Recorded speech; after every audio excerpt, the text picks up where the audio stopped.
विषयावर बोलणार. मी देखील खरं कोड्यात पडतो, कारण मी इतक्या विषयांचा अभ्यास केला आहे, बरेच विषय माझ्या मनात आहेत. पण माझ्या मनात असणारे सगळेच विषय जनात तसेच आणता येणं मोठं अवघड होतं, कारण लोकांची सुद्धा ती गरज असली पाहिजे. जर लोकांची मनस्थिती त्या विषयाला तेवढी अनुकूल नसेल तर त्या विषयावरचं बोलणं हे वाया जाण्याचा फार मोठा संभव असतो. एक तर मी आजोबा असल्यामुळं नातवाला बऱ्याच गोष्टी मला समजावून द्याव्या लागतात, आठवून सांगाव्या लागतात. त्या मी सांगती असतो, त्यात तो रमतो. पण काही अवघड विषय सुद्धा समजावून देण्याचा प्रयत्न करतो आणि त्यातही मला थोडंफार यश येतं. त्या काही विषयांचं चिंतन हे माणसाने खरं करायला हवं. स्वतःचा विचार माणसं करीत नाहीत आणि जगाचा विचार ती करतात आणि विचार करूनही जग त्यांना कळत नाही. आयुष्य मात्र निघून जातं, त्याचीही त्यांना खंत असत नाही, पण तरीसुद्धा ती आनंदात राहतात. हा फार मोठा चमत्कार आहे असं मी मानतो. कारण एखादं घड्याळ विकत घेतलं आणि ते चालेनासं झालं तर लगेच आपण विक्रेत्याकडे जातो आणि म्हणतो की आम्ही तुम्हाला 200, 250, 400 रुपये दिले आणि हे चालत नाही.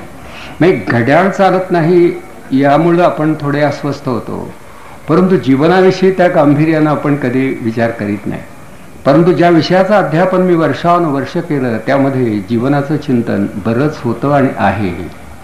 मला इथे वारंवार काही विद्यार्थिनी भेटतात, गतवर्षी भेटलेले असतात, त्याच्या अगोदर भेटलेले असतात आणि कधी कधी विचारतात की ओळखलं का म्हणून.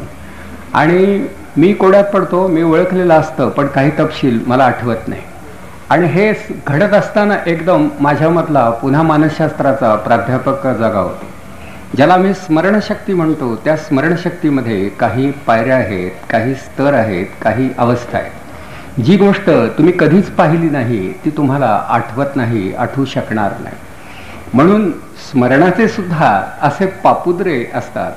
आणि म्हणून एखाद्या गोष्टीचं दर्शन घडणं किंवा तिचा संस्कार घडणं, तिचं श्रवण घडणं म्हणजे ज्ञानेंद्रियांच्या माध्यमातून ती तुमच्यापर्यंत येणं ही पहिली पायरी आहे, प्राथमिक अवस्था आहे. त्याखेरीज स्मृतीची उभारणी होत नाही. त्यापुढे जे काही संस्कार घडले ते कुठेतरी राहावे लागतात. ते राहिले नाहीत तरी या अडचणी येतात. आणि राहिलेले, जतन करून ठेवलेले मनामध्येच असणारे संस्कार हे पुन्हा पुनरावर्तित व्हावे लागतात.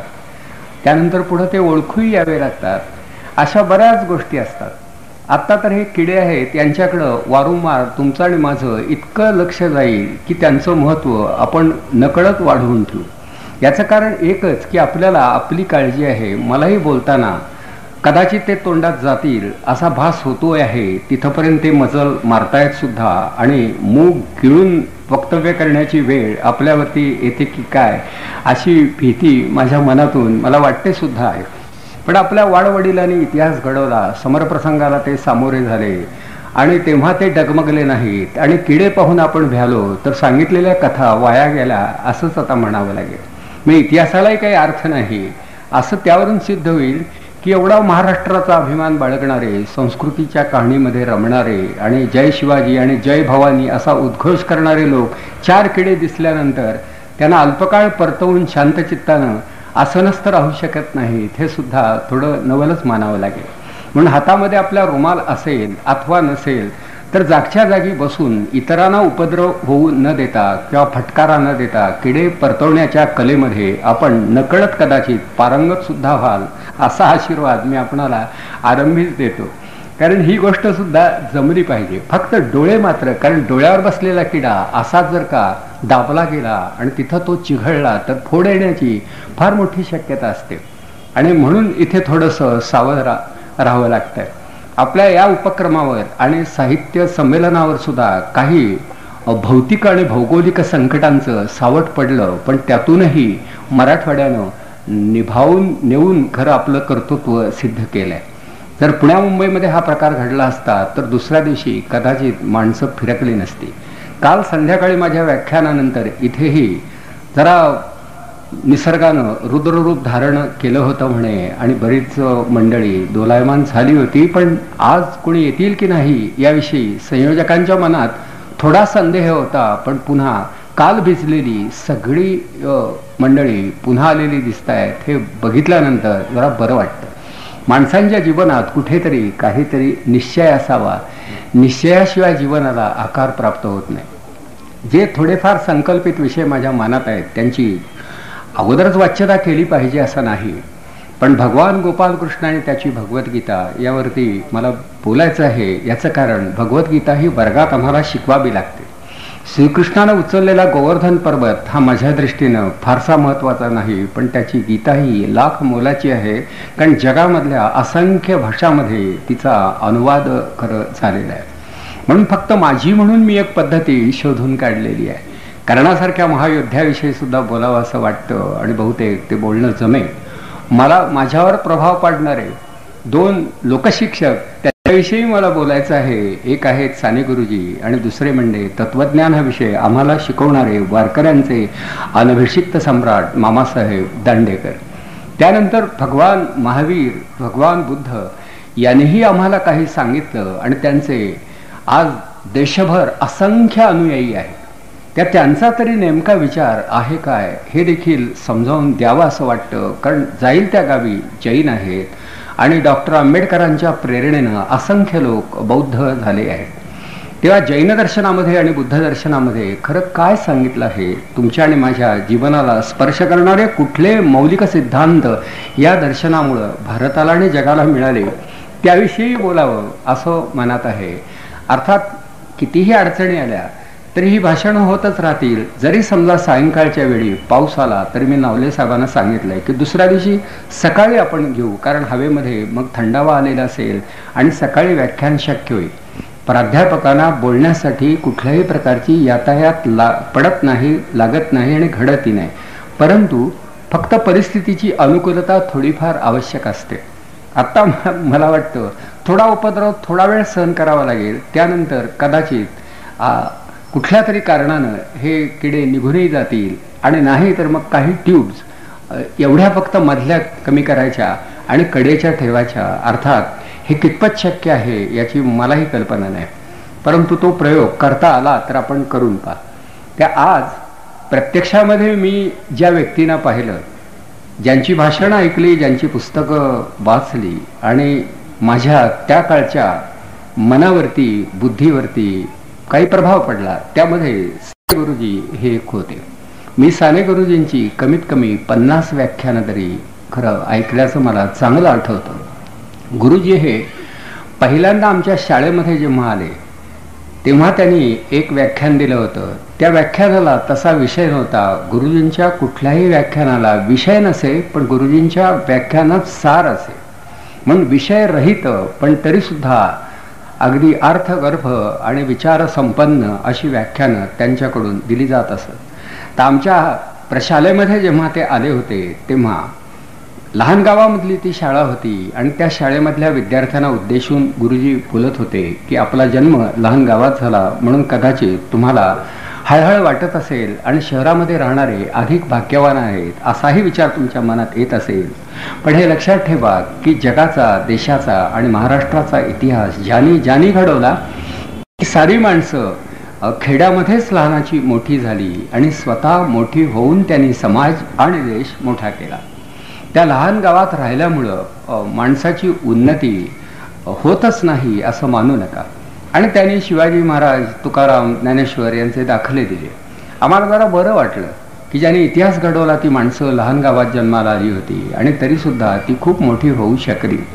त्या डेक्कन जिमखान्यावरच राहिलं पाहिजे, शिवाजी पार्कलाच फ्लॅट घेतला पाहिजे, फोर्ट एरियातच वास्तव्य घडलं पाहिजे तर माणूस जाणता होतो, प्रगत होतो असं नाही.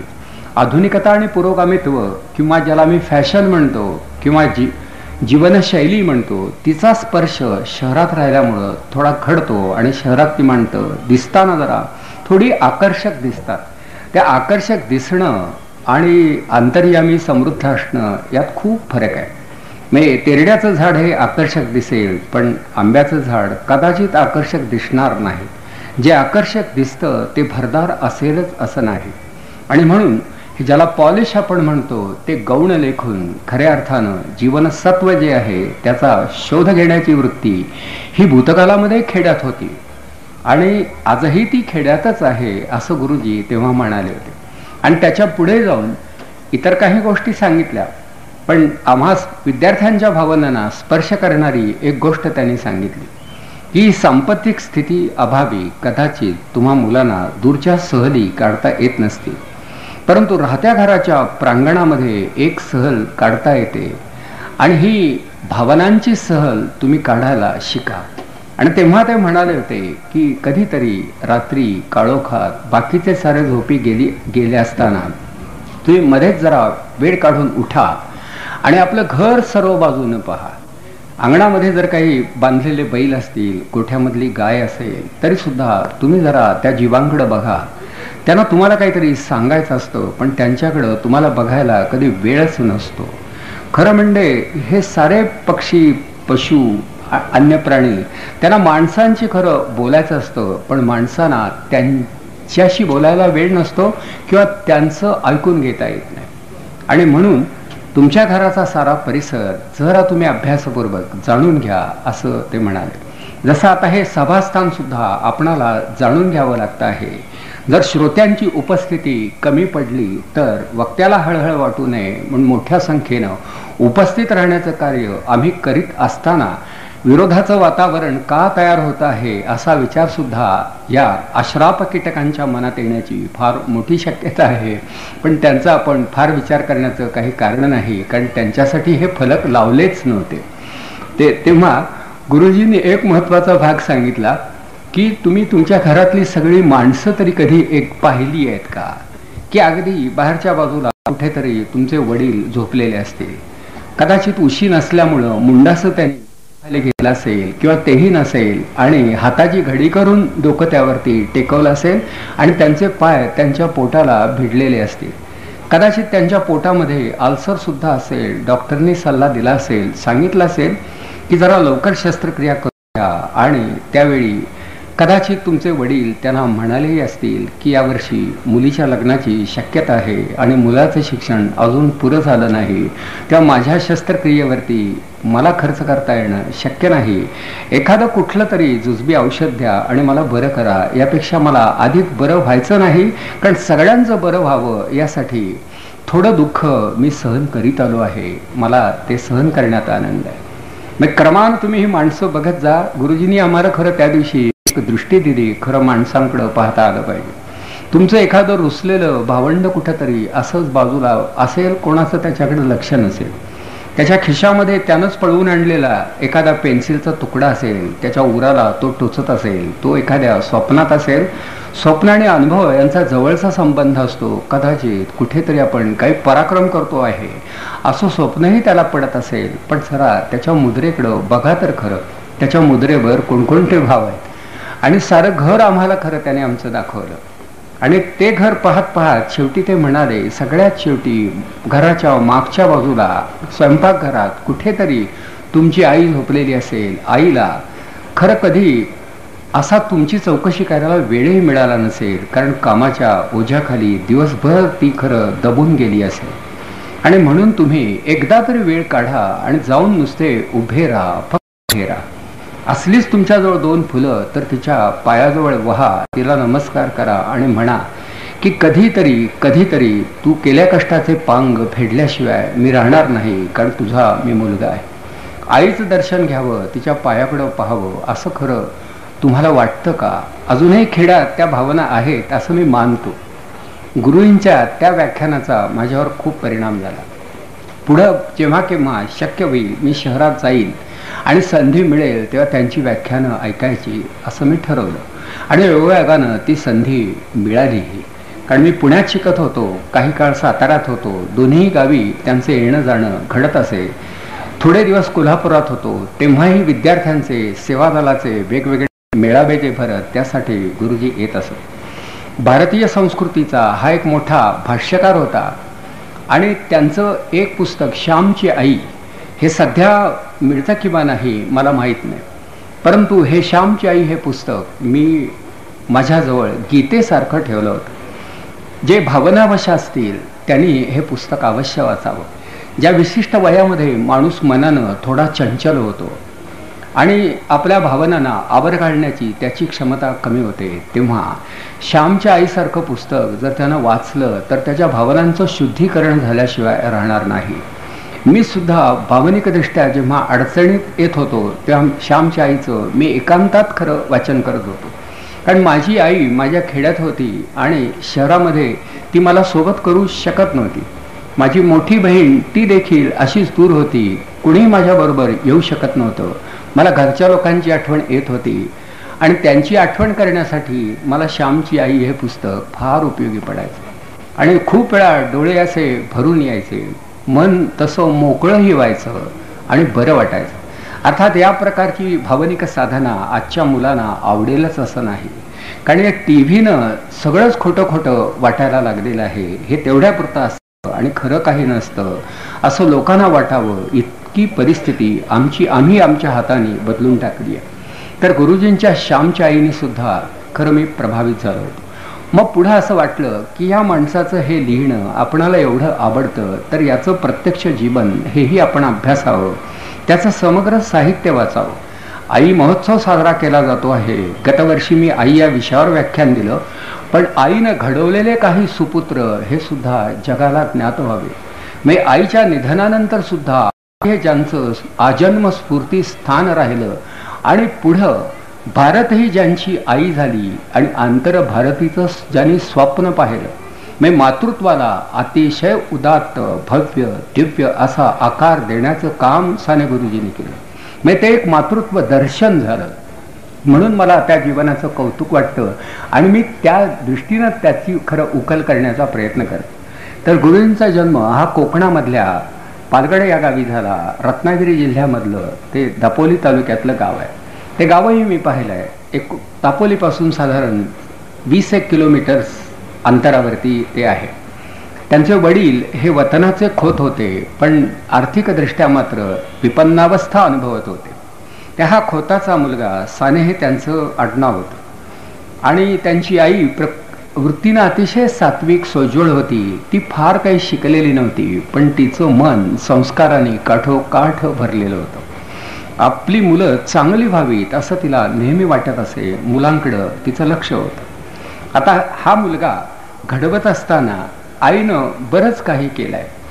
साने गुरुजींचे मित्र त्यांना कधी कधी चल पोहायला म्हणत असत आणि त्यांना नेण्याचा प्रयत्न करीत.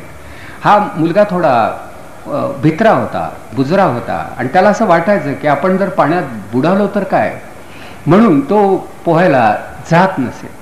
आईला हे जेव्हा कळलं की मुलगा मित्राबरोबर जात नाही, पाण्यामध्ये उतरत नाही, तो भित्रा आहे, तेव्हा आईनं अक्षरशः ती अत्यंत संवेदनक्षम कमालीची हळूवार, पण तिनं एक अगदी चिंचेची फोक हातात घेतली आणि पोराला झोडपून काढलं आणि सांगितलं की तू 2 तास पोहल्याशिवाय किंवा शिकल्याशिवाय परत येऊ नकोस. मग मित्रांनी या मुलाला ओढून नेलं, त्याला आपल्याबरोबरच पाण्यामध्ये उडी टाकायला लावली. 4-5 जणांनी त्याला मदत केली. पाण्यावरती तरायचं कसं हे शिकवलं आणि अक्षरशः 2 दिवसात साने गुरुजी पोहायला शिकले आणि उंचावरून उडीही मारायला लागले. हा सारा वृत्तांत आईला जेव्हा कळला तेव्हा आईच्या डोळ्यात आसू उभी राहिली आणि त्यानंतर मी या पोराचं अंग उघडं करून शाबासकीची ताप पाठीवरती देऊन जिथे जिथे हे वळ उठले होते तिथं तिनं तेल लावलं आणि ती म्हणाली, बाबा रे, तुझ्या कल्याणासाठी मला कठोर व्हावं लागलं.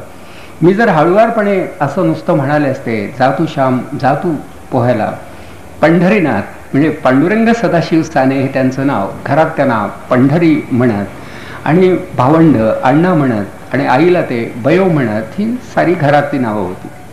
म्हणजे आई ही त्यांची अशी कोमल प्रकृतीची असली तरी मुलं घडवताना टाकीचे घाव हे कधी कधी आवश्यक आहेत हे तिला कळत होतं आणि म्हणून तिनं काही वेळा ही कठोरता दाखवली, पण बऱ्याच वेळा त्या तशा मधुरभाषिणी होत्या.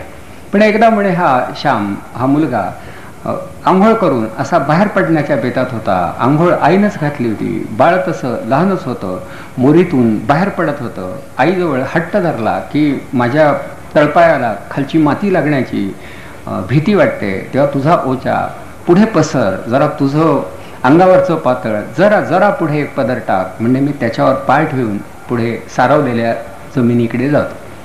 त्यावेळी आईनं ते केलं, पण ती एवढंच म्हणाली की तळपायाला माती लागते म्हणून तू एवढा अस्वस्थ होतोस, मग तुझ्या जीवनाला कुठल्याही प्रकारचा कलंक लागू नये यासाठी निष्कलंक जीवन जगण्याचा निश्चय तू करशील ना. म्हणजे जर तुला या लहानसहान गोष्टी सुद्धा जर जाणवतात तर पोरा मग तू निर्मळ राहिलं पाहिजेस. मला बरं वाटतं की माझा मुलगा असा आहे. म्हणजे हाही संस्कार आईनं लगेच त्याच्यावरती केला. मुलाकडं असं खूप लक्ष. आता परिस्थिती काही अनुकूल नव्हती, मुलानं शिकलं पाहिजे हा आग्रह होता आणि तिथली जी शाळा होती ती कशी जेमतेम 4थी 5वी पर्यंत चालणारी शाळा होती. आता याच्या पुढच्या शिक्षणासाठी याला पाठवायचं कुठं. मामा मुंबईला होते आणि एक मावशी जवळपास कुठेतरी दापोलीला राहत होती. काही सगळे सोयरेही होते. त्या दापोलीच्या शाळेमध्ये त्याला पाठवायचं असं ठरलं. आणि या मुलाला राहत नसे, तो दापोलीच्या शाळेत गेला, काही काळ राहिला आणि त्यानंतर शनिवारी रविवारी सुट्टीच्या दिवशी तो तेवढं अंतर आईला भेटण्यासाठी चालत येत असे.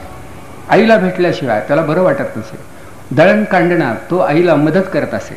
तो म्हणत असे की आई, तुला जर चटणी करायची असेल, मिरच्या कुटायच्या असतील तर मी येईपर्यंत थांब, रविवारी मी तुला मदत करेन.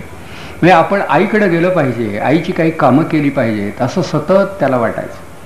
एके दिवशी त्या दापोलीच्या शाळेमध्ये असा अनुभव आला की ज्या मुलांना फीमध्ये सवलत हवी त्या मुलांनी जरा उभं राहावं अशी सूचना करण्यात आली. सान्यांची परिस्थिती खालावलेली होती म्हणून हा मुलगा उभा राहिला. अरे, लगेच वर्गातले सर म्हणाले, खोतांचा मुलगा तू सवलत मागतो, शोभत नाही तुला. त्यांना अतिशय वाईट वाटलं. घरची परिस्थिती खरंच हलाखीची होती. मोठं घर दिसायला होतं, वासा पोकळ होता आणि ही गोष्ट त्यांना अस्वस्थ करणारी होती. काय करावं हे त्यांना कळेना. घरी जावं आणि सांगावं तरी सांगायचं मनोधैर्य नव्हतं आणि नुसतं ऐकूनही त्यांना बरं वाटत नव्हतं. तेव्हा कोणीतरी मित्रांनी त्यांना सांगितलं की सातारा जिल्ह्यामध्ये औंध नावाचं एक संस्थान आहे. या संस्थानामध्ये एक छात्रालय आहे. अंतरावरून येणाऱ्या विद्यार्थ्यांची शिक्षणाची, राहण्याची, जेवणाची मोफत सोय औंधचे अधिपती करतात. तेव्हा तू औंधाला जा. आणि म्हणून त्यांनी ती शाळा सोडली आणि ते औंधाच्या दिशेने निघाले. थोडेफार पैसे आईला मागितले. आता पहा की साधारण इंग्रजी 5वीतला त्या काळचा तो मुलगा असेल. परंतु जेव्हा तो शिक्षणासाठी निघाला तेव्हा त्याला कोकण सोडावं लागलं, देशावरती यावं लागलं. त्यातही पुन्हा सातारा जिल्ह्यामधल्या औंधाला यावं लागलं. काही त्याला माहिती नव्हती. तो कुठे फिरला नव्हता. आईचा त्यानं निरोप घेतला, वडिलांना नमस्कार केला आणि जेमतेम भाड्यापुरतेच पैसे होते. काही थोडं चालण्याची मानसिक तयारी ठेवली आणि हा मुलगा औंधाला गेला. आज शाळा दारात आलेली आहे, कॉलेज दारात आलेलं आहे. लक्षात ठेवा की जुन्या पिढीमधली माणसं जी शिकली त्यांना केवढे सायास पडले याची कल्पना येणार नाही. साने गुरुजींना माध्यमिक शाळेसाठी औंधाला यावं लागलं. औंधाला आल्यानंतर अर्थात कोणाची ओळख पाळख नाही, काही नाही. कुठं जाणार, सामान कुठं ठेवणार, कुठं म्हणजे शेवटी आजचं जेवण कुठे, या स्थितीत त्यांनी 1-2 दिवस काढले. शेवटी छात्रालयापर्यंत तिथल्या ते गेले. तर तिथल्या लोकांनी सांगितलं की अलीकडे महाराजांनी बाहेरून येणाऱ्या विद्यार्थ्यांना देऊ केलेल्या सवलती या बंद केलेल्या आहेत. त्यामुळं आता तुला असं विनामूल्य इथे काहीच करता येणार नाही. शाळेची फी द्यावी लागेल, वसतिगृहाची फी भरावी लागेल आणि जेवणाचा खर्च स्वतः करावा लागेल. हे ऐकल्यानंतर थोडे अस्वस्थ झाले साने. पण विशेष म्हणजे त्या गावातली सामान्य माणसं त्याला म्हणाली की बाळ, तू शिकण्यासाठी कोकणातून आलात. ज्या राजानं आतापर्यंत जगाला मदत केली त्या राजाची आम्ही प्रजा आहोत. आम्ही तुला मदत करू. तू आमच्याकडे झोपायला ये, जेवणाची व्यवस्था करू, तुझ्या अडचणी आम्हाला सांग, आम्ही काही ना काही करू, तू परत जाऊ नकोस. म्हणून या औंधच्या लोकांनी साने गुरुजींना ठेवून घेतलं ह्या मुलाला.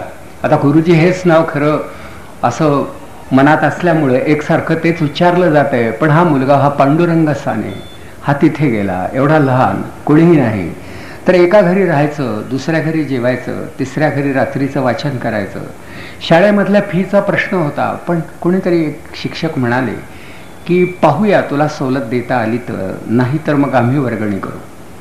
अशा वातावरणात साने गुरुजींच्या सारखा आंतरभारतीचा संकल्पक आणि भारतीय संस्कृतीचा लेखक हा त्याच्या पूर्वजीवनात विद्यार्थी दशेत कसा जगला याची कल्पना यावी म्हणून सांगतो. पुढे औंधाला प्लेगची साथ आली.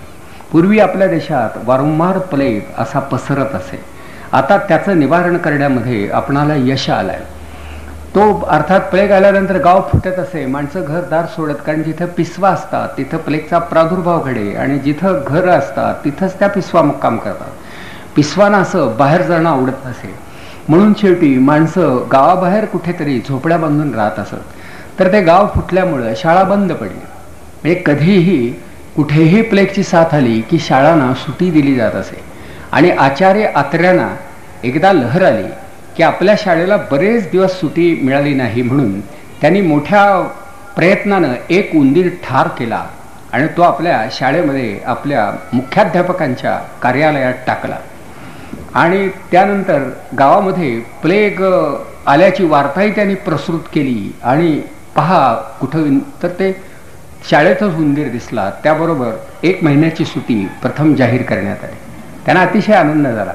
प्रतिभावंत विद्यार्थी सुटीसाठी शेवटी आपल्या बुद्धीचा वापर आज जसा करतात तसा पूर्वी करत होते. कारण तसा प्लेग होईपर्यंत जर वाट पाहायची ठरवली तर सुटी कधी मिळणारच नाही. आणि बहुतेक प्लेग हा शाळेपासून दूर राहतो. पण त्याने तो उंदीर मारला. अर्थात त्यांनी मी कसा झालो या त्यांच्या आत्मकथनातच ही गोष्ट सांगितली आहे. तर प्लेग झाला, गाव फुटलं, गाव पांगलं आणि गुरुजींना परत कोकणात जाण्याची वेळ आली.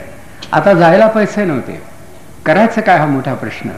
तर त्यामध्ये मला वाटतं या दिव्यांचाही पुनर्विचार करायला काहीच हरकत नाही, कारण माझ्या वाट्याला प्रकाश थोडा अधिक येतो आहे आणि तो नाही आला तरी चालण्यासारखी स्थिती आहे. तथापि आता हा निर्णय तुम्ही घ्यायचा आहे. दिवा त्याच्या बाजूने तेवण्याचं काम तुमच्या आज्ञेनं करणारच आहे.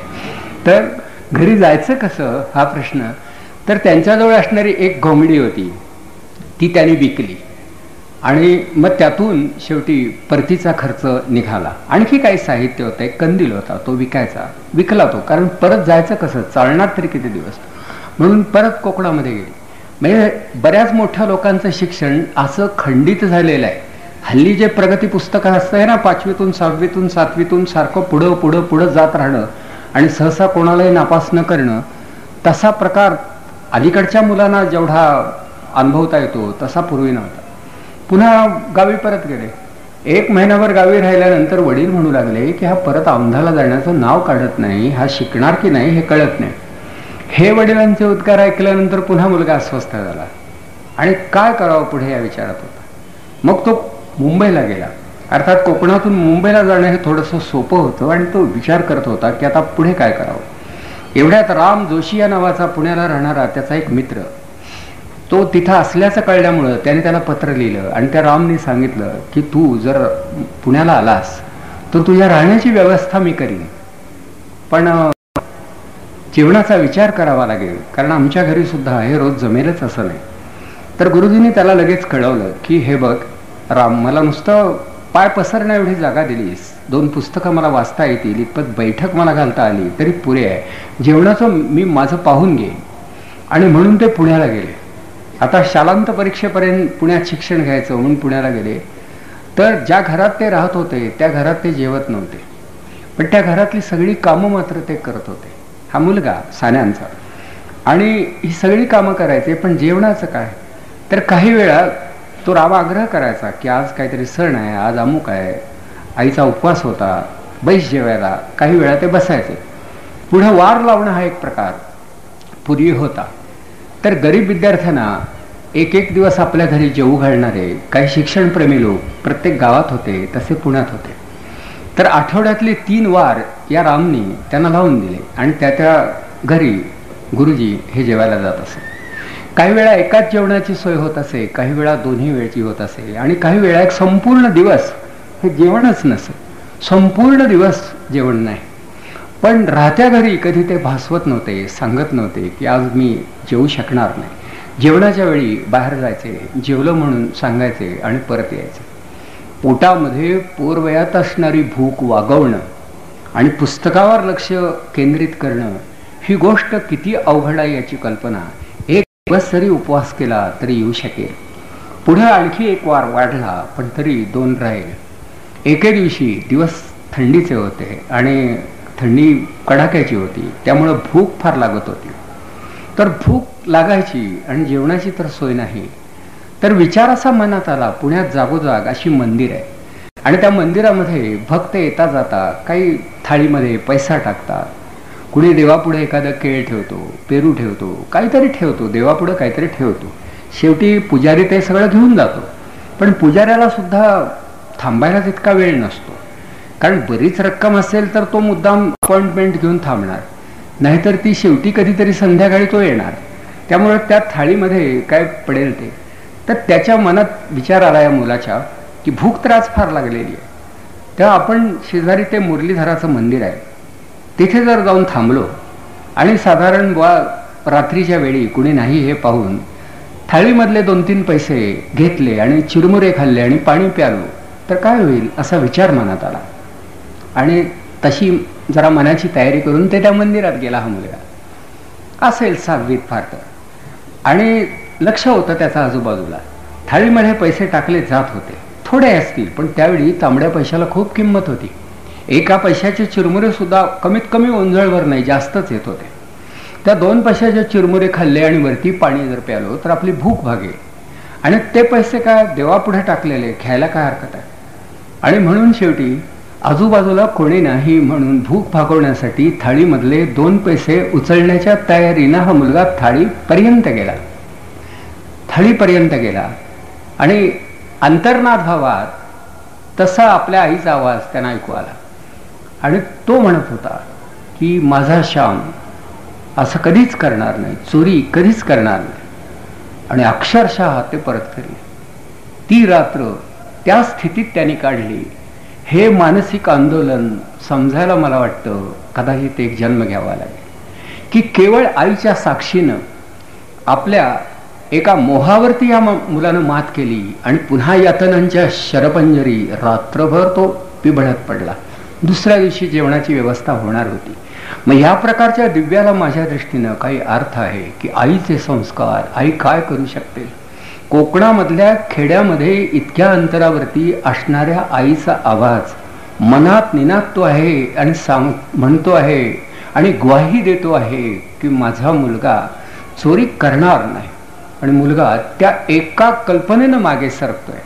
आता मुलं आपल्या आईची आठवण काढणार नाहीत, आईला काय कळतंय त्यातलं, आणि कळलं तरी काय होणार, ही बेदरकार वृत्ती त्यांच्यात नव्हती. तर अशा रीतीनं खरं शालांत परीक्षेपर्यंत ते शिकत राहिले. त्या काळामध्ये भगवान रामकृष्ण परमहंस, रामतीर्थ, स्वामी विवेकानंद, गुरुदेव टागोर यांची चरित्र त्यांनी वाचली. गुरुजींनी चरित्राचं खूप वाचन केलं, मनोभावी वाचन केलं, आणि शालांत परीक्षेपर्यंत ते पोहोचले. मधून मधून गावी जात असत. त्यांची आई ही त्याच सुमाराला अतिशय आजारी पडली. कुटुंबाला पडता काळ आला. सावकाराचं देणं फार झालं, सावकारानं दारामध्ये धरणं धरलं, आणि शेवटी घरामधल्या अगदी लहान मोठ्या वस्तूंचा लिलाव करण्यात आला. ही गोष्ट आईला, श्यामच्या आईला, म्हणजे साने गुरुजींच्या आईला इतकी लागली की तिनं अंथरूण धरलं.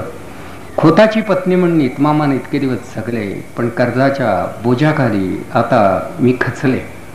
बरं, तसं म्हणाल तर वडील हे मोठे काही चैन करणारे व्यसनी असे कोणी नव्हते. घरखर्चच मोठा होता. इतर काही कामही त्यांना करावी लागत असत, कारण बाहेरचा देखावा हा ठेवावा लागत असे. या वडिलांच्या संदर्भात एकदा असं घडलं होतं, कुठेतरी अर्धा मैलाच्या अंतरावर असणाऱ्या एका गावी कामाच्या निमित्तानं ते चालत गेले होते, आणि मध्यरात्र झाली तरी ते परत आले नव्हते. वाटेमध्ये त्यांना चोरांनी झोडपला असेल का, लुटला असेल का असा विचार पत्नीच्या म्हणजे गुरुजींच्या आईच्या मनात आला. आणि मग त्यांनी देवीला नमस केला की मी वटपौर्णिमेचं व्रत आजन्म करीत राहील, फक्त घरधान्याला सुखरूप परत आण. 1-1:30च्या सुमारास ते परत आले, आणि तेव्हापासून वडाला प्रदक्षिणा घालणं हे वटपौर्णिमेचं व्रत हे बाईंनी घेतलं. तर एकदा त्या आजारी पडल्या, फ्लू सारखा आजार आला आणि त्यांना उठता येईना, आणि वटपौर्णिमा आली, आणि प्रदक्षिणा घालण्याचं तर आपण देवीला खरं आश्वासन दिलं आहे आता. तर त्या आपल्या मुलाला म्हणाल्या की अरे माझ्या पायात बळ नाही, आणि मी देवीशी तर बोलणं केलं आहे, त्या माझ्याऐवजी तू वडाला एवढ्या प्रदक्षिणा घालशील का. तर तिथे आता हा मुलगा द्विधा मनस्थितीत होता की सगळ्या महिला असतील, सगळ्या स्त्रिया असतील, त्या वडाला प्रदक्षिणा घालत असतील, मी एकटाच मुलगा गेलो तर माझी किती थट्टा केली जाईल. हा जरा संकोचानं अवघडलेला होता. तेव्हा आई त्याला म्हणाली होती की हे बघ, माणसाला लाज एकदाच वाटावी, ती पाप करताना. बाकी एखादं चांगलं कर्म करताना का रे लाज वाटते, की वाटू नये. खरं तू प्रदक्षिणा घालतोस म्हणजे काही चूक करतोस का? आईला उभं राहता येत नाही, तुझं हे काम नाही का? आणि मग ते उभे राहील. म्हणजे थाळीमधला पैसा उचलण्यापूर्वी माझा श्याम पाप कधी करणारच नाही, चोरी करणार नाही. हा श्याम आईनंच घडवला होता की अरे पाप करताना लाज वाटावी, एरवी लाज वाटण्याचं कारणच नाही. म्हणजे जीवनातल्या लहान लहान प्रसंगाने सुद्धा व्यक्तिमत्वाना कसा आकार प्राप्त होतो तसा तो झाला. आणि त्यांची आई जेव्हा ह्या अखेरच्या आजारामध्ये खचलेल्या स्थितीमध्ये अगदी पडून होती, तेव्हा तिला कोणीतरी विचारलं की पुण्यामध्ये असणाऱ्या मुलाला बोलावायचं का? तेव्हा ती म्हणाली की आता ही शालांत परीक्षा आहे, शेवटची परीक्षा आहे, नका त्याला बोलावू, त्याला अभ्यास करू द्या, त्याला शिकू द्या. आणि शेवटी असंच झालं की आई गेली आणि मुलाची परीक्षा झाल्यानंतर मग आता आई भेटणार या कल्पनेनं तो प्रथम मुंबईला गेला, बोटीनं हरणे बंदरात उतरून मग पुढे जाणार होता.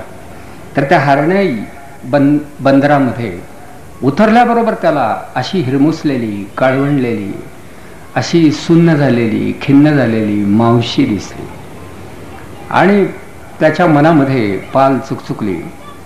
मावशीला त्यानं नमस्कार केला आणि मावशीनं ही दुःखद वार्ता सांगितली की आई विभळत होती, स्वप्नामध्ये चावळत होती, तुझी आठवण काढत होती, पण विचारल्यावर म्हणत होती की श्यामला शिकू द्या, शिक्षणामुळं त्याचं कल्याण होणार आहे, मला तो नाही भेटला तर त्याचं नुकसान काय होणार, तेव्हा राहू द्या त्याला तिथे. मग शेवटी आपला मुलगा शिकला पाहिजे, उगाच तो आपल्या जवळ असावा म्हणून त्याच्या शिक्षणात व्यत्यय आणू नये, ही समजसुद्धा त्या माऊलीला होती. आणि शेवटी गुरुजी घरी गेले, दुःखी कष्टी झाले, आणि जिथे अंत्यविधी झाला त्या जागी गेले, तिथली माती उचलली, रक्षा उचलली, मस्तकाला लावली, पुढीत बांधून घेतली, ढाळ मोकलून रडत राहिले. आणि असा अगदी दुःखाचा म्हणजे कडेलोट होण्याची वेळ आली. अशा वेळी एकदम त्यांच्या मनात प्रकाश पडला आणि ती आईच त्यांच्याशी बोलू लागली, श्याम शेवटी तू एवढंच जाणलंस का? अरे भारत ही तुझी आई नाही का? समाज ही तुझी माता नाही का? तेव्हा आता तू माझं सारं प्रेम तुझ्या देशाला दे, देश ही तुझी माता होऊ दे. तेव्हा देशाच्या सेवेत जे तू काही करशील ते मला लाभेल असं तू गृहीत धर. हा आईचा आवाज आता असा आहे, त्यांच्या मनातच ती होती, ती त्यांची देवता होती आणि सर्व तीर्थ आईच्या पायी त्यांना दिसत होती. तर शेवटी तिथे त्यांनी निश्चय केला की उरलेलं सगळं जीवन राष्ट्राला आई समजून आपण समर्पित करायचं आणि भारत माता ही त्यांची आई झाली. परत पुढच्या शिक्षणाच्या तयारीनं ते पुण्याला गेले. म्हणजे एक आई ही संकल्पना माणसाला किती सोबत करते आणि काय काय देते हे बघण्यासारखं आहे. गुरुजी परत पुण्याला गेले, पुन्हा त्यांनी अभ्यासाला सुरुवात केली आणि त्या काळात त्यांनी वाचन एवढे केलं, विशेषतः इंग्लिश साहित्याचं सुद्धा त्यांनी त्याचा काही अनुवाद सुद्धा केला. टॉल्स्टॉय त्या वयात त्यांनी वाचला होता, व्हिटमन त्या वयात त्यांनी वाचला होता, त्यातला काही भाग त्यांनी अनुवादित केला. त्यानंतर तो सगळा भाग वाचत असताना BA संस्कृत हा विषय त्यांनी घेतला होता आणि मराठी हे 2 विषय घेऊन BA पर्यंत त्यांनी मजल मारले. पुढे त्यांच्या जीवनातल्या अडचणी थोड्या कमी होत गेल्या. ते काही शिकवण्या करू लागले, 4 घरची कामं करू लागले, हातानं स्वयंपाक करू लागले, कारण लोक जरा त्यांना ओळखू लागले, श्याम उत्तम संस्कृत शिकू शकतो, मग आमच्या मुलाला संस्कृत शिकव, तुला एवढे पैसे देतो, पैसे द्या अथवा देऊ नका, मी येईन तुमच्या मुलाला शिकवीन म्हणून ते जात. पण निदान त्यांच्या गरजा भागवण्या इतपत पैसे त्यांना त्यांच्या प्रयत्नानं मिळू लागले आणि ते शिकत राहिले. दिवस सगळा वाचनामध्ये जात असे. अगदी विवेकानंद रामतीर्थ यांची त्यांनी पारायण केली. खरं म्हणाल तर विवेकानंद आणि रामतीर्थ यांनी या भारतातल्या असंख्य लोकांना घडवलं, काही देशभक्तांच्या पिढ्या घडवल्या अशी परिस्थिती आहे. ती जुन्या पिढीची दैवत होती. तुरुंगामध्ये सुद्धा त्यांच्या ग्रंथांचं वाचन केलं जात असेल. टागोर सुद्धा म्हणत, ज्याला भारत समजावून घ्यायचा आहे त्यानं विवेकानंदांचं समग्र वाङ्मय वाचावं. सुभाषचंद्र म्हणत असत की आज विवेकानंद असते तर मी त्यांच्या पायाजवळच तुम्हाला दिसलो असतो. एवढा विवेकानंदांचा प्रभाव भारतामधल्या सर्व प्रांतातल्या सर्व पिढ्यावर होता. खरंही वाटणार नाही. मग हे आदर्श बाजूला झाल्यामुळं आज आम्ही चारित्र्याच्या बाबतीत खरोखर आकार शून्य झालो आहोत. की कोण आमच्यावर प्रभाव पाडेल तर ते रामतीर्थ होते, विवेकानंद होते, टॉल्स्टॉय. पण गुरुजींच्या जीवनावर प्रभाव पाडणाऱ्या 3 व्यक्ती म्हणजे एक रामकृष्ण परमहंस म्हणजे विवेकानंदांचे गुरु रामकृष्ण परमहंस, दुसरे ते महात्मा गांधी आणि तिसरे ते रवींद्रनाथ टागोर. आणि मग एके ठिकाणी ते म्हणतात मला माझ्या आयुष्यात 1 परार्धांश, शतांश नव्हे, 1 परार्धांश रामकृष्ण परमहंस, 1 परार्धांश महात्मा गांधी आणि 1 परार्धांश रवींद्रनाथ टागोर होता आलं तर मला धन्यता वाटेल. म्हणजे त्यांच्या व्यक्तित्वामधला काही आशय हा आपल्या जीवनामध्ये प्रकट व्हावा असं त्यांना वाटत असे. ते त्यांचे हिरोज झाले. म्हणजे टागोर, गांधी आणि रामकृष्ण. आता विवेकानंद त्यांनी वाचले होते पण रामकृष्ण त्यांना का आवडत होते तर भावनेच्या आणि भक्तीच्या माध्यमातून परमेश्वराला प्रसन्न करून घेणारे रामकृष्ण होते. विवेकानंद बुद्धिनिष्ठ होते, वक्ते होते, ज्ञानी होते. पण रामकृष्ण हे भक्त होते, शुद्ध भक्त होते आणि विशेषतः भावनावश होते. त्या भावना ही रामकृष्णांची शक्ती होती आणि या भावनेनं देव त्यांच्या दारात आणला, त्यांच्या पुढे उभा केला असं त्यांचं चरित्र सांगतो. त्या सानिध्यात रामकृष्ण हे प्रिय झाले. आणि गांधी हे उभ्या भारताला मार्ग दाखवत होते आणि गांधींचा प्रभाव हा लोकजीवनावर तेव्हा तरी अतिशय होता. टागोरांचं काव्य विश्वभारती, आंतरभारती ही कल्पना विश्वभारतीवरून त्यांना स्फुरलेली होती. त्या टागोरांचं सगळं साहित्य त्यांनी वाचलं होतं, त्यातलं काही अनुवादित केलं होतं. म्हणजे गुरुजींनी केलेले अनुवाद जर वाचले तर आज सुद्धा नवल वाटतं. कला म्हणजे काय, टॉल्स्टॉयचे कलेवरचे निबंध ते त्यांनी अनुवादित केले. आज सुद्धा MA विद्यार्थ्याला, इंग्लिशच्या विद्यार्थ्याला कळणार नाही पण गुरुजींना त्या वयात ते कळत होते. म्हणजे गुरुजी हे तसे व्यासंगी होते. तर या चरित्रात त्यांच्यावर प्रभाव पडला आणि मग MAला त्यांनी फिलॉसॉफी हा विषय घेतला, तत्वज्ञान. आणि तत्वज्ञान हा विषय घेऊन 1 वर्ष ते पुण्यात राहिले. आणि पुढच्या वर्षी त्यांना असं वाटलं, तशी व्यवस्था होती की अमळनेरला तत्वज्ञान मंदिर या नावाची एक संस्था आहे. या तत्वज्ञान मंदिरामध्ये आपण पुढचं वर्ष काढावं.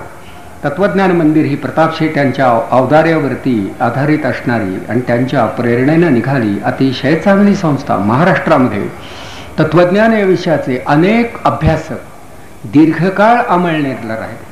मुंबई पुण्याहून माणसं जायची कारण दुर्लभ ग्रंथ तिथे होते आणि MAचा अभ्यास करण्याची सोय होती. म्हणून MAच्या दुसऱ्या वर्षी ते अमळनेरला गेले, साने गुरुजी. आणि अमळनेरला तिथे MAचा अभ्यास ते करू लागले. पण त्याच वेळी त्यांना गुरुजी करणारी घटना घडली. ते गुरुजी नव्हते तोपर्यंत. तर जवळ एक शाळा होती. त्या शाळेमध्ये जाणारे शिक्षक आणि मुलं मुली त्यांना रोज दिसायची. त्या शाळेचं वातावरण अतिशय चांगलं होतं. सगळे शिक्षक हे राष्ट्रनिष्ठ अध्ययनशील होते आणि मुलं मुली सुद्धा अत्यंत गुणी होती. त्या समोरून जाणारी मुलं आणि मुली त्यांना दिसायची आणि मनामध्ये विचार यायचा की हे चैतन्य असं फुलत असताना तत्वज्ञान ग्रंथात शोधण्याऐवजी खरं आपण या मुलांचाच थोडा विचार केला तर किती बरं होईल. कधी रंजन जो मुलांचे नाते जडेल प्रभूशी तयाचे, तेव्हा आपण या मुलांच्या जगात जाऊया का असा विचार त्यांच्या मनात आला. MAचा अभ्यास चालू होता. त्यांनी ती परीक्षा दिली. परंतु शेवटी ओढ वाटू लागली मुलांची, वेड लागलं मुलांचं. स्वतः गुरुजी अविवाहित होते, काय मूल बाळ हा प्रकारच नव्हता. पण मुलंही त्यांना अतिशय आवडत असत. त्यांना असं वाटायचं की ही समाजामधली जी पिढी आहे तिला प्रेम द्यावं, तिला ज्ञान द्यावं, तिच्याबरोबर राहावं, तिची सेवा करावी. केवळ या भावनेनं शेवटी त्यांनी आपली इच्छा व्यक्त केली त्या शाला प्रमुखांजवळ की जर तुम्हाला कधी गरजच भासली तर तुम्ही मला कुठलंही काम सांगा, मी आनंदानं करीन, मी निरपेक्ष आहे. त्यांना एवढा आनंद झाला कारण गुरुजींना लोक ओळखत होते की हा एवढा विद्यासंपन्न आणि व्यासंगनिष्ठ असा एक आदर्श युवक आहे, तो जर आपल्या शाळेमध्ये आला तर किती बरं होईल. बरं, पूर्वी शाळेमध्ये वेतन फार नव्हतं, काय 25-30 रुपये मिळाले तरी भागत असे. मी जेव्हा प्राध्यापक झालो तेव्हा, आजच्या प्राध्यापकांच्या माहितीसाठी सांगतो, माझा पगार 150 अधिक 50 होता, म्हणजे 200 रुपये मिळत असत. खूप लोकांनी मला भीती घातली होती, तुझं लग्न होणार नाही, तुझं खूप म्हणजे नुकसान होणार आहे, तू बरा आहेस, तू बुद्धिमान आहेस. आणि मी LLB होतो, त्या MA LLB होऊन तू आता 150 रुपयावरती काम करतोस. तर माझ्यात एक गुरुजींचा गुण त्यांच्या चरित्राच्या चिंतनात आला होता की कोणत्याही परिस्थितीमध्ये शेवटी काही जिव्हाळाच बाळगायचा असेल, प्रेमच करायचं असेल तर आपल्यापेक्षा वयानं लहान असणाऱ्या व्यक्तीवर करावा, आणि तो विद्यार्थ्यांवरती. कारण जे काही चांगलं होणार असेल ते होणारच असेल तर ते विद्यार्थ्यांच्या हातूनच होईल, अन्य कोणाच्याही हातून होणार नाही. म्हणून म्हणजे बॅरिस्टर असणाऱ्या माझ्या भावाने मला हायकोर्टाची सनद काढून दिली होती, आणि त्यांचं प्रॅक्टिस चांगलं होतं. त्यांचा आग्रह होता की अरे तू माझ्याबरोबर प्रॅक्टिस कर, किती तुला पैसे मिळतील. मला नाही वाटलं त्यामध्ये खरं गोडी. मी सरळ आपला मिळाली जागा होतीच फलटणच्या कॉलेजमध्ये, महाराजांनी बोलावणंही केलं आणि कर्मवीर भाऊराव पाटलांनी सांगितलं की तुला हे आवडतं तर तू फलटणला जा. आणि मी जो गेलो तो तिथेच राहिलो. म्हणजे एकतर विद्यार्थ्यांची ओढ होतीच, बाहेर अनेक महाविद्यालयांनी मला खूप बोलावलं, पण माझ्या मुलांनी मला सोडलं नाही. त्यामुळे खूप लोक मला म्हणायचे तू या लहान गावात राहतोस, तुझं काय होणार. पण त्या एका गावात राहिलो, एका संस्थेत राहिलो, आणि 2 वेळा मी जग फिरून आलो. आणि माझ्याबरोबर माझी पत्नी होती, विमानानं अशी 2 वेळा यात्रा घडली. त्यावेळी तिच्याही लक्षात आलं की खरं 150 रुपये मिळवणारा प्राध्यापक सुद्धा निष्ठेने एखादं काम करीत राहिला तर तो जगाला आपल्या सहप्रदक्षिणा घालू शकतो. ही स्थित्यंतर घडू शकतात, हे या मुलांना कळलं पाहिजे. त्यांना विद्येविषयी वाटणारी ओढ वाढली पाहिजे असं मला वाटतं. तर गुरुजी मग या विद्येच्या विद्यार्थ्यांच्या ओढीने शाळेमध्ये गेले, आणि या शाळेमध्ये हा 29 सालचा काळ. पुढं महात्माजी त्यांच्या जीवनात येऊ घातलेच होते, पण ते तिथं असणारं छात्रालय, वसतिगृह, तिथेही ते काम करीत होते. एक छात्रालय नावाचं हस्तलिखितही चालवत होते, वर्गामध्ये शिकवत होते, आणि साने सर अत्यंत विद्यार्थीप्रिय झाले होते. त्यांना ती घंटा वगैरे हा प्रकार समजत नसे. जो विषय शिकवायचा तो शिकवताना ते एवढे तल्लीन व्हायचे की सगळ्या वर्गाला एक प्रकारची समाधी लागायची. त्यामुळे नंतरच्या तासाचे जे कोणी सर असायचे तेही विद्यार्थी होऊन ऐकत बसायचे, आणि त्यामुळं त्यांच्या शिकवण्याचा लाभ विद्यार्थ्यांना जेवढा झाला तितका शिक्षकांनाही झाला. पुढच्या तासाचे तेही येऊन बसायचे, आणि गुरुजींचं बोलणं कधी इतिहासावर बोलायचे, कधी भूगोलावर बोलायचे. पूर्वी तेवढं स्वातंत्र्य शिक्षकाला होतं, कारण विषयही तयार होते. आता कसं आदल्या दिवशी थोडी तयारी करून, सकाळी थोडी उजळणी करून, हातामध्ये एक कागदाचा कपटा आणि थोड्या ओळी घेऊन गेलं तरी तास निघून जातो. आता काही फार बोलावं लागत नाही, कारण मुलांनाही बोलणं आवडत नाही, आणि मनापासून कोणी बोलत नाही. लिहून द्या असं ते म्हणतात, आणि आपणही ते लिहून देतो. काही सांगितलं तरी मुलंही उतरून घेतात की उद्या मी औरंगाबादला जाणार आहे, असं जरी सहज म्हटलं तरी उतरून घेतात. काय समजा काही नोट्सचाच तो भाग असला तर ते वाक्य गमावायचं कशाला. तर ही वृत्ती त्या काळी नव्हती. तर गुरुजींना ही लोकप्रियता मिळाली, ते गुरुजी झाले. म्हणजे पहिल्यांदा गुरुजी ते तिथे झाले. एवढ्या देशामध्ये गांधी या नावाचा एक विचार सगळीकडे पसरत होता. वासुदेव बळवंत, सावरकर यांनी त्यांच्या परीनं जे सांगितलं तेच गांधी सांगत होते की शेवटी इंग्रजांनी आमच्यावरती लादलेले जे अन्याय कायदे आहेत त्यांचा भंग केला पाहिजे, पण विनय न सोडता, कोणाचा द्रोह न करता सविनय कायदे भंग. गांधीजींचं तत्वज्ञान तरी कसं की हा कायदा पटत नाही म्हणून मी त्याचं उल्लंघन करणार आहे, पण मगरुरीमुळे नाही, सविनय कायदे भंग. मग मिठाचा सत्याग्रह की अरे या मातीमधलं मीठ निर्माण करण्याचं स्वातंत्र्य आम्हाला आहे ना, मिठावर कर तुम्ही लादता, म्हणजे शेवटी तुम्ही हवेवर सुद्धा, श्वासावर सुद्धा कदाचित कर बसवाल. म्हणून लोकांना जागृत करण्यासाठी प्रत्येकाच्या जीवितामध्ये मिठाला काही स्थान, मीठ हे प्रतीक गांधींनी निवडलं, आणि तो मिठाचा सत्याग्रह, ती दांडी यात्रा. म्हणजे एका मिठानं, मी त्याच्यावर किती भावगीता झाली की एक चिमूटभर मिठानं तू एका साम्राज्यशाहीला हादरा दिलास. म्हणजे गांधींना बॉम्ब लागला नाही, एक मिठाची पुडी तेवढी पुरे होती की आम्ही जातो आणि समुद्र किनाऱ्यावरचं मीठ हे आमच्या ओंजळीत घेतो, भूमी आमची, सागर आमचा. हे आंदोलन सुरू झालं आणि साने गुरुजी हेच शेवटी विरक्तच होते आणि देश ही तुझी आई आहे श्याम, देश ही तुझी आई आहे. मग देश ही माझी आई असेल तर गांधी हे माझे गुरु आहेत असं त्यांना वाटलं आणि म्हणून ते त्या सत्याग्रहात उतरण्याच्या तयारीनं त्यांनी शाळा सोडायची असं ठरवलं. म्हणजे शाळेत असताना इतकी मुलांची सुद्धा सेवा केली. वसतिगृहातली मुलं तासाला गेली की त्यांच्या अंथरूण पांघरुणाला घड्या घालायची, कपडे आवरायचे, जर धुतलेले नसतील तर स्वतः धुवायचे. हे सगळं काम ते करीत असत. एके दिवशी मुलांच्या लक्षात आल्यावरती मुलं म्हणाली की आम्हाला खिजवण्यासाठी, डिवचण्यासाठी, हिणवण्यासाठी, आमचा आळस आमच्या लक्षात आणून देण्यासाठी तुम्ही हे करता गुरुजी. त्यावर ते एवढंच म्हणाले, बाळांनो तुमची आई तुमच्यासाठी हे सगळं करते ना. कधी रागावला तिच्यावर?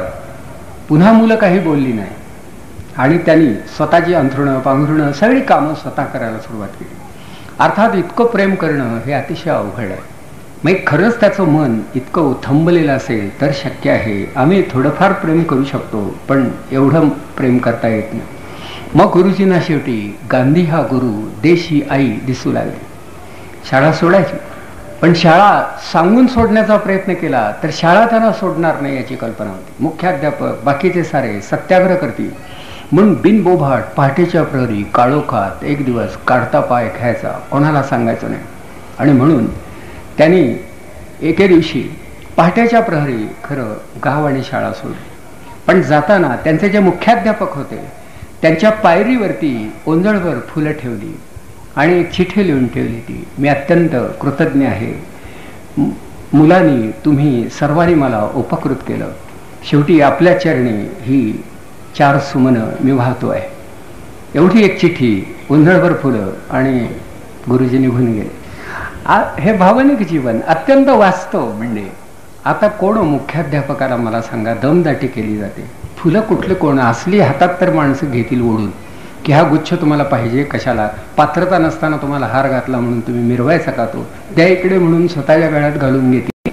इतकी हल्ली मंडळी धीट झाली.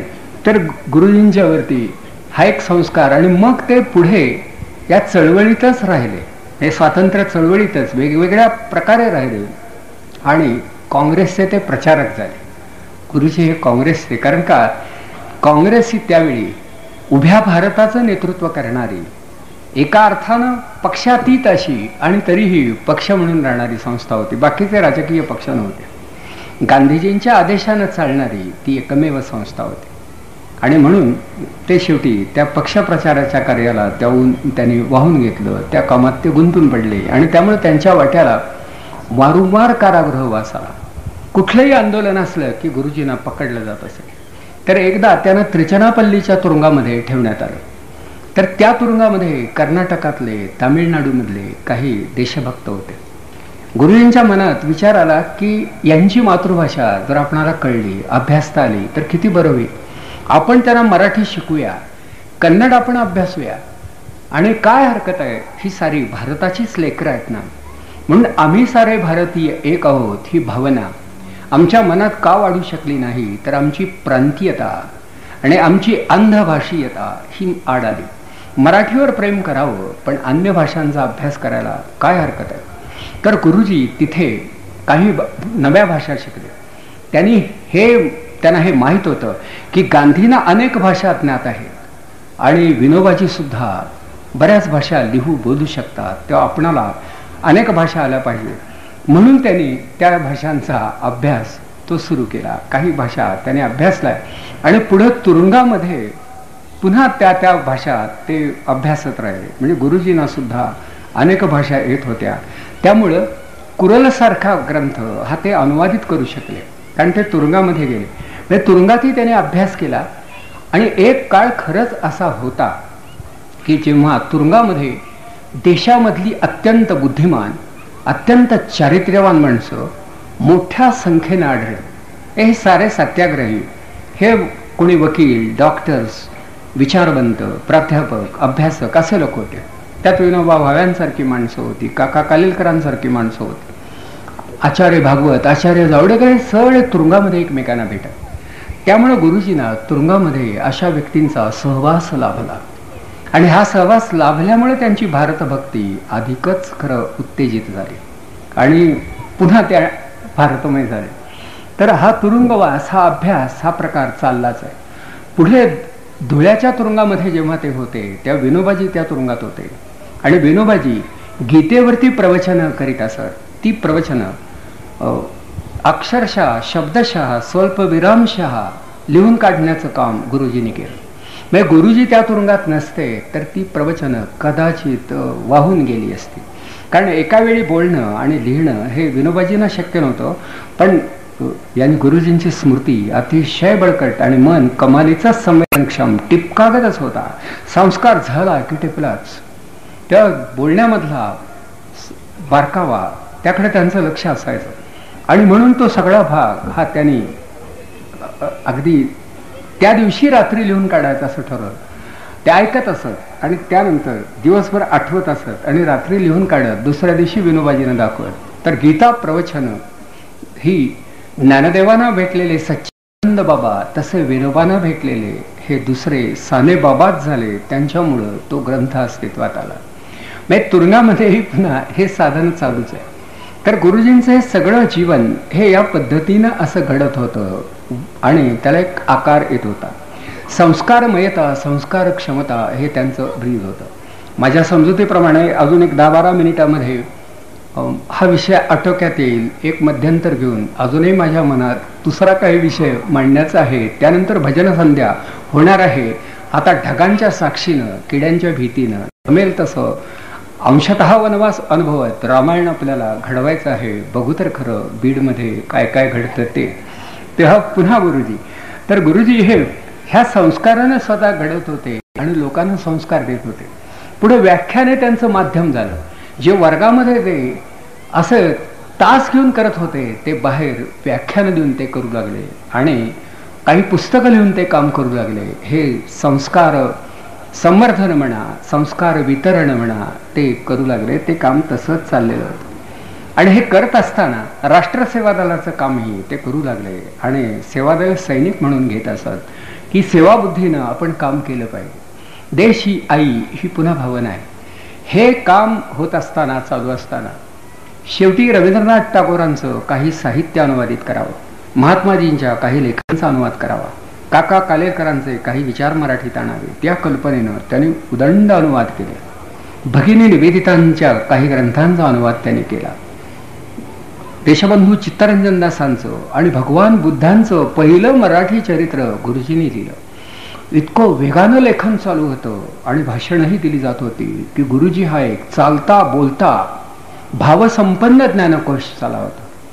हे जीवन ते जगत होते आणि अशाही स्थितीमध्ये मनातून थोडेसे पुन्हा काही विचारमग्न होते.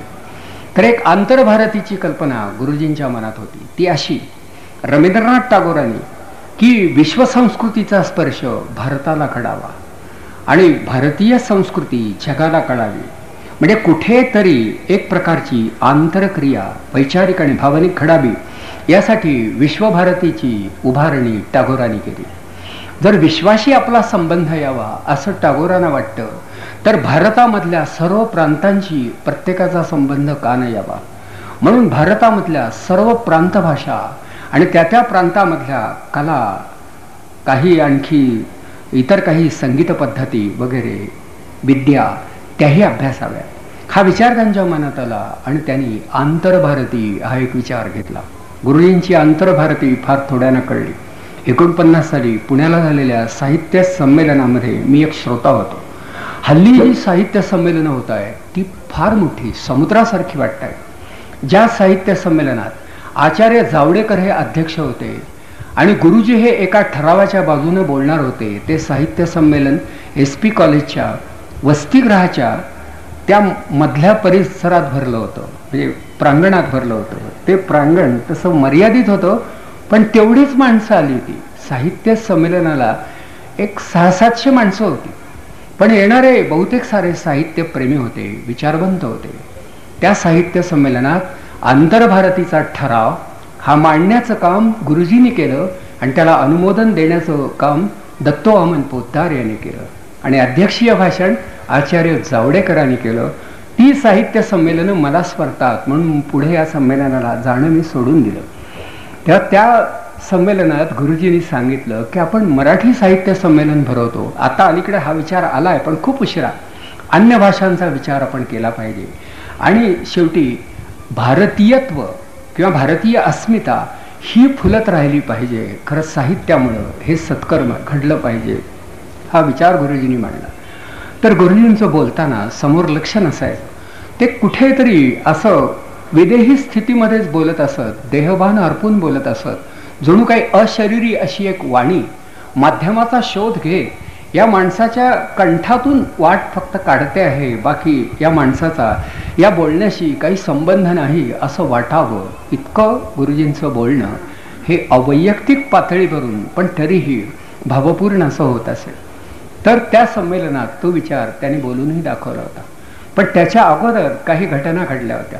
हे पंढरपूरचं जे विठ्ठल मंदिर आहे त्यात हरिजनांना प्रवेश नव्हता. चोखा मेळा आत जाऊ शकला नाही.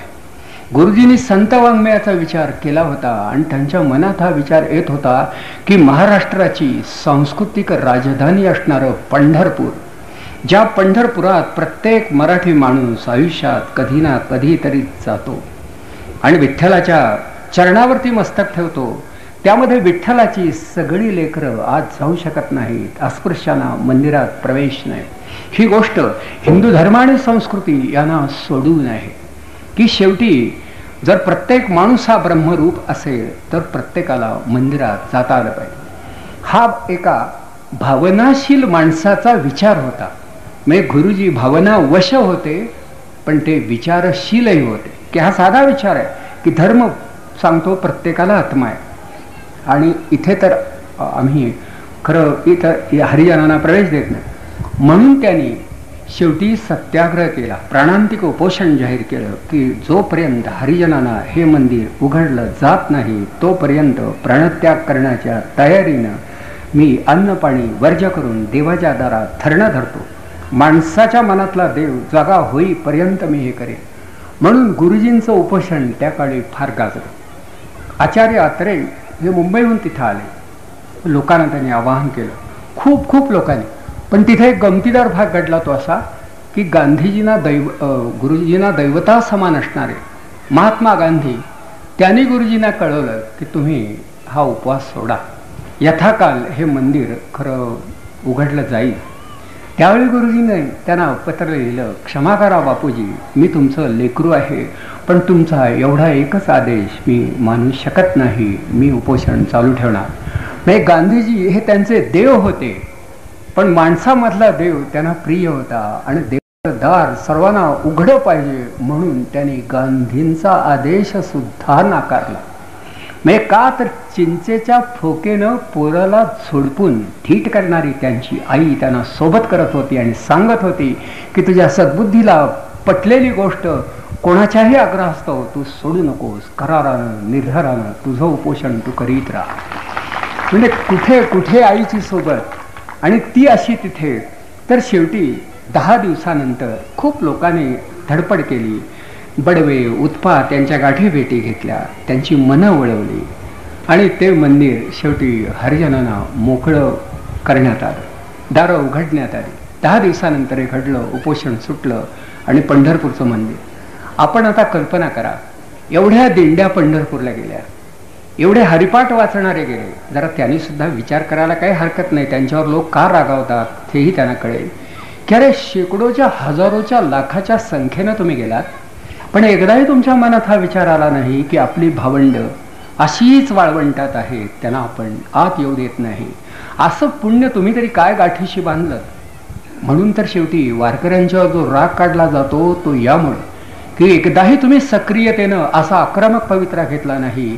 चालीरीती म्हणून वेदांच्या विरुद्ध तुकोबांनी बंड केलं आणि तुम्ही ज्ञानोबा तुकाराम म्हणता आणि मंदिराचा दरवाजा ठोठावून चोखोबाला आत घेऊ शकत नाही. हे घडलं पाहिजे. म्हणून साने गुरुजी हे संतांचेही संत झाले होते आणि त्यांनी हा मंदिर प्रवेशाचा सत्याग्रह यशस्वी करून दाखवला. हे काम घडलं. आता त्याच्या पुढं इतक्या जलदगतीने घटना घडल्या की पुढे या जगात गुरुजींना राहता येणं शक्य नव्हतं. गांधीजींचा वध झाला आणि हा काही प्रवृत्तीमुळे घडला. ही यात जातीयता असेल, प्रांतीयता असेल, क्षुद्रता असेल, कोतेपणा असेल, पण ही काही सद्भावना नव्हती. तेव्हा गांधीजींनी सामाजिक आत्मशुद्धीसाठी 21 दिवस, गांधीजींनी क्षमा करा, गुरुजींनी 21 दिवस उपोषण केलं. की गांधी गेले, माझं दैवत गेलं, पण ज्यामुळं गेलं ती भावना या समाजात राहता कामा नये, म्हणून आत्मक्लेशाच्या आत्मशुद्धीच्या मार्गानं मी जातो. म्हणून त्यांनी 21 दिवसाचं हे उपोषण केलं. म्हणजे गांधीजींचं उपोषण तंत्र हे त्यांच्याही जीवनात आलं. हे झालं 48 साल केलं. मध्ये जेमतेम एखादं वर्षच राहिलं असेल. गुरुजी बघत होते देश स्वतंत्र झालेला आहे, पण माणूस सुखी झाला नाही, काहीतरी पिनसलेलं आहे, काहीतरी बिघडलेलं आहे, हे बदललं पाहिजे. म्हणून फिरत होते, व्याख्यानं देत होते, लोकांना सांगत होते, लेख लिहित होते, त्यांचा उद्योग चालूच होता. पण दिवसेदिवस ही परिस्थिती अधिकच चिघळत चालली, बिघडत चालली. एकदम ते उदास झाले, थोडेसे हताश झाले. मग त्यांनाही सावरकरांनी दुसऱ्या पद्धतीनं देहत्याग केला, पण निदान सावरकर दीर्घकाळ जगले तरी. पण गुरुजींना असं वाटलं एकही मूल्य जागेवर नाही. ज्या गोष्टीसाठी आम्ही एवढे धडपडलो त्या काही स्वतंत्र भारतात राहिलं नाही. जीवनाला एवढी अवकळ आली आहे. मग आमचा हा प्रिय मधू आहे, हे प्रधान आहेत, हा यदुनाथ आहे, ही सेवादलाची मुलं आहेत, बिचारी सगळं करतायत. 3 मुले हा जो चित्रपट हा त्यांच्या त्या कथेवर आधारित. खूप कथा लिहिल्या आणि त्या उद्बोधक सगळ्या. पण हे जग झपाट्यानं बदलत चाललं आहे की एकतर जातीयता वाढीला लागलेली आहे. पाकिस्तान हिंदुस्थान यामध्ये सुद्धा पुन्हा परस्परांविषयी एक तिरस्कार आणि द्वेष हाही निर्माण झाला. हे जग देवाचं जग राहिलं नाही, माणसाचं जग राहील असंही वाटत नाही. आता या जगात राहायचं कशासाठी? आणि म्हणून त्यांनी शेवटी हा 50 साली हा जग सोडण्याचा निर्णय घेतला. खरं चुकले गुरुजी, पण त्याला काही कारणं होती की या परिस्थितीच्या विचारानं त्यांची झोप उडाली. झोप तर उडाली, पण त्यांचं डोकं ठणकायला लागलं, सर्व बाजूने ठणकायला लागलं. म्हणजे राहीच ना, काय चिंतेनं निद्रानाश झाला, रक्तदाब वाढला, डोकं ठणकायला लागलं. फक्त मला एका गोष्टीचं वाईट दुःख होतं. खरं मी त्यांच्या जवळ असतो तर बरं झालं असतं असं राहून राहून वाटतं. याचं कारण असं की गांधी स्वतःच्या आरोग्याला जपत होते आणि होतं एखादा आजार होऊ शकतो, तो बरा होऊ शकतो. काही त्याची कारणं सापडली तर त्यातून बाहेर पडणं तसं अवघड नसतं, हे मला फार पूर्वीसुद्धा कळलं होतं. आणि कला गुरुजींच्या आजूबाजूच्या लोकांनी त्यांना हे सांगितलं नाही किंवा त्यांचं लक्ष वेधलं नाही किंवा त्यांच्या आरोग्याकडे लक्ष दिलं नाही. मला समजत जरा क्षमा मागून थोडंसं आत्मकथन करतो. काही 5-6 महिन्यापूर्वी मलाही डोकेदुखीचा असाच त्रास झाला. त्या नागपूर यवतमाळ भागातून फिरत राहिलो आणि सलग प्रवास करीत करीत हादरे खात गाडीनं फलटणपर्यंत आलो आणि डोकं सर्व बाजूने दुखायला लागलं. असंच गुरुजींसारखं. पण मला कारण कळत होतं, ते माझ्या प्रकृतीत होतं, माझ्या कुठेतरी चुकीच्या दिनचर्येत होतं, हे मला कळत होतं. मी थोडाफार योगाभ्यास केला होता. तेव्हा 10-12 दिवस माझं मीच संशोधन केलं, कोणाचं काही ऐकलं नाही, कुठलं औषध घेतलं नाही. पुढं 2-2.5 महिन्यानं माझा मी बरा झालो. बऱ्याच लोकांनी मला सांगितलं, माझे डॉक्टर्स मित्र आहेत, अहो स्कॅनिंग करा, ब्रेनशी संबंध आहे, तुम्हाला ब्रेनची गरज आहे, बाकीच्यांसारखी तुमची स्थिती नाही. मी म्हटलं शरीर हे मुळात फार चांगलं यंत्र आहे. म्हटलं माझ्याकडून त्याचा गैरवापर घडला आणि आता त्याचे परिणाम मी भोगतोय. पण माझी खात्री आहे की गांधीजींची निसर्गोपचार पद्धती त्याला अनुसरून मी बरा होईन आणि बरा झालोही. म्हणून मला असं वाटतं गुरुजींच्या त्या काळात मी त्यांच्या बरोबर असतो ते मी नक्की त्यांना सांगितलं असतं बरं कसं होता येईल. पण ते उद्विग्न झाले होते. बरं जग हे इतकं खालावत चाललं, पण एवढं कष्टी व्हायचं काय कारण आहे? असा जोपर्यंत 4 कमळं दिसत आहेत तोपर्यंत गाळाकडं दुर्लक्ष करण्याची तयारी ठेवली पाहिजे, नाहीतर कमळांकडं पाहता येणार नाही. आणि म्हणून गुरुजींची मी समजूत घालू शकलो असतो, पण त्यावेळी कोणी ते केलं नाही.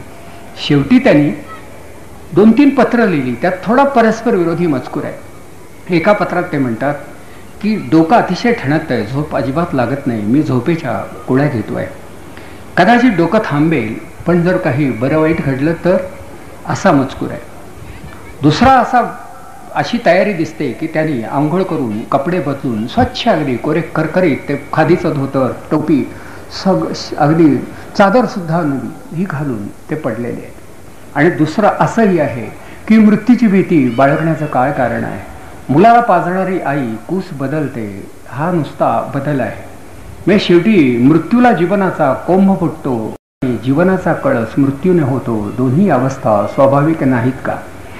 या प्रकारचं काही लेखनही अगोदर घडलेलं आहे. आणि गुरुजी शेवटी निद्राधीन स्थितीमध्ये गतप्राण झालेले लोकांना आढळलेले आहे. 11 मे 1950. तर हे घडलं आणि गुरुजी गेले. खरं जायला नको होते काय, असं 1899 सालचं गुरुजी जन्माला आले आणि 50 साली गेले, म्हणजे 51 वर्षांचे फक्त ते होते. मग असं वाटतं एवढा मोठा माणूस जायला नको होता. पण मागे एवढं साहित्य सद्भावनेनं जगाच्या देशाच्या कल्याणासाठी तो जगत राहिला. आणि 50 साली सुद्धा या देशाची स्थिती इतकी वाईट झाली होती, म्हणजे स्वातंत्र्यानंतर अल्पावधीतच इतकी वाईट झाली होती की साने गुरुजींच्या सारख्या सज्जनाला सुद्धा मरून जावं असं वाटावं. आता ती परिस्थिती आणखीच बिघडलेली आहे. पण तरी सुद्धा या देशाची परिस्थिती सुधारण्यासाठी जगलं पाहिजे एवढं सांगून हे व्याख्यान इथे संपवतो. 10 मिनिटासाठी आपण थांबू. समाधानकारक